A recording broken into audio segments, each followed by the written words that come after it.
સમાચાર રાજકોટમાંથી TRP game zone અગ્નિકાંડને લઈને મોટા સમાચાર। પૂર્વ ટીપીઓ મનસુખ સાગઠિયાની મુશ્કેલીમાં વધારો થયો હોવાની વિગત છે।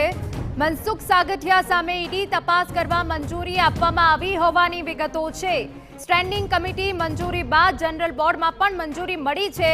ઈડી મનસુખ સાગઠિયા સામે ગમે ત્યારે ફરિયાદ નોંધે તેવી શક્યતા દેખાઈ રહી છે। તો ટીઆરપી ગેમ ઝોન અગ્નિકાંડને લઈને આ સૌથી મોટા સમાચાર। પૂર્વ ટીપીઓ મનસુખ સાગઠિયાની મુશ્કેલીમાં વધારો થયો છે અને હવે જે સંપૂર્ણ તપાસ છે તે ઈડીને સોંપવામાં આવી છે। ઈડી તપાસ કરવા મંજૂરી આપવામાં આવી હોવાની વિગતો છે। સ્ટેન્ડિંગ કમિટી મંજૂરી બાદ જનરલ બોર્ડમાં પણ મંજૂરી મળી ગઈ છે। ઈડી મનસુખ સાગઠિયા સામે ગમે ત્યારે ફરિયાદ નોંધે તેવી શક્યતાઓ અહીંયા દેખાઈ રહી છે।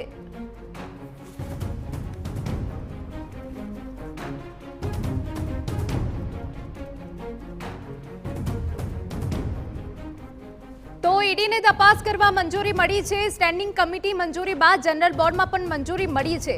હવે જે આખી તપાસ કરવામાં આવશે તે ઈડી દ્વારા કરવામાં આવશે તેવી વિગતો હાલ પ્રાપ્ત થઈ રહી છે।